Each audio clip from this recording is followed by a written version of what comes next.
Noho ny fiparitahan'ny valanaretina koronavirus amin'ny tanàna maro manerana ny nosy dia nandray fanapahan-kevitra ny filoham-panjakana Andry Rajoelina fa ho alavaina 12 andro ny amehana ara-pahasalamana.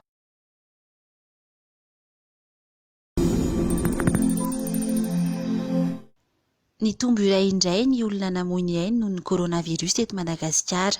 Lasa enina izany ny isan'ireo maty raha araka ny atontanisa nomen'ny Profesora Volontina Antamary Daniel, mpitondra teny ny foibe pibaikoana niady amin'ny koronavirus ny sabotsy 30 Mey. Raha ny tatitra androany ihany koa dia ny ampy enimpolo ireo marary vaovao ary olona iray ny sitrana. Afaka manao fangatahana ioty lavaniny ireo mpamboly ramatoa alohan'ny fotoana voafaritra ny fitondram-panjakana isokafa ny fotoam-pihoatazana ny vokatr'izy ireo.